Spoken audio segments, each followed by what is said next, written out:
Hey, Allison.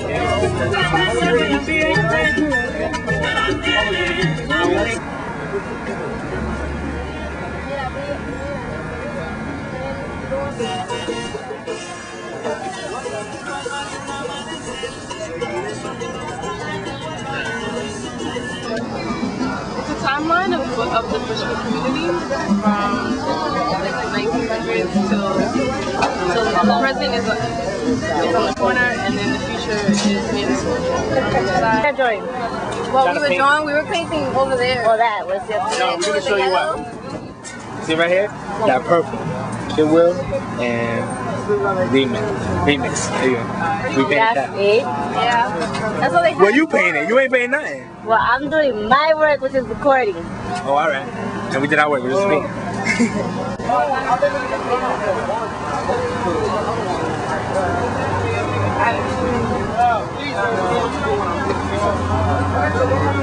Okay, this project, it came out of the Academy for Urban Planning, which is one of the high schools in Bushwick High School, which is over there.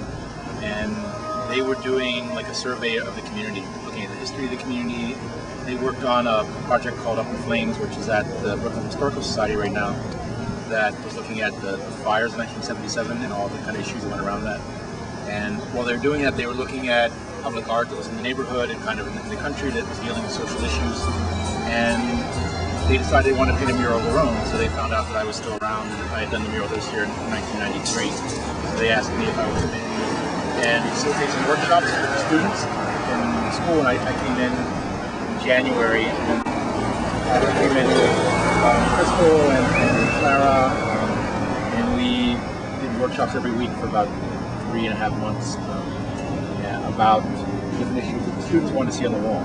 So what's basically up here is a story of Bushwick past, present, and future. And they wanted to start in the past in 1907, which was when the high school was built, and then go up and show things were happening in the present, and then think about what the future might look like. So that's basically the framework. The original plan was to have 12 students working on design at the Academy for Urban Planning, join up with another 10 students from Puente, working with Clara over at the Leadership Center. They were learning mural skills, they were looking at the same issues, and they were kind of designing at different sites. And then I guess April or May, we brought them all together and had a couple of design sessions where we all sat down together and worked on like kind of what we wanted the final vision to be. And we were hoping to get a SYEP paid so everybody could come out there to work in the summertime. We ended up getting about half of the people that worked on the original design worked for SYEP because of the lottery. Half of them weren't chosen. Some of them have been volunteering, and some of them got other money for it. But so we have a crew that's about half the people who designed the original design and half who are new to the project. We're just kind of learning about it as we go along. Fortunately, there was enough money in the budget to hire all the Puente artists, all the visual artists. So we have Rolando out here, and Crystal, and Clara, and Alfred, and myself. It's a really great thing. It's usually if you have a big project, you have maybe 1 or 2 artists working with a group of young people, but we have 5 artists. So that's really great. The group that's going to do the mural, usually like the young people, we work with like teenagers, high school students, and we ask them what they want the mural to be. I show them murals that I've done in the past. I show them other murals. We talk about what the issues are in the neighborhood. If you look at this mural, there's things about gentrification, there's things about global warming, there's things about housing. So there's all the kind of issues that they identified. We went from the past, which we're looking at the history of the neighborhood, to the present, where they are. Because actually, these are all portraits of people who worked on the design. Jahadul and Justin, who's actually working over here. Randy, she didn't get chosen either.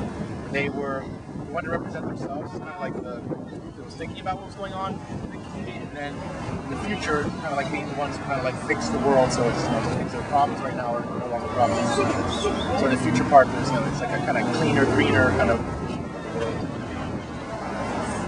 Yeah, but it was really hard.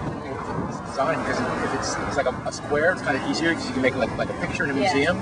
This one's like it's like so long, they get to have like a lot of different things to kind of fill up the space. So we have, it's a very complicated design, which was the biggest challenge because we have a crew that, the adult artists have experience, but the young artists a lot of them are painting for the first time. So.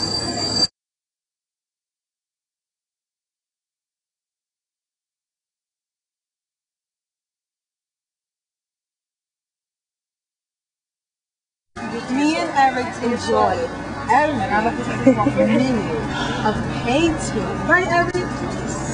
It was so cool.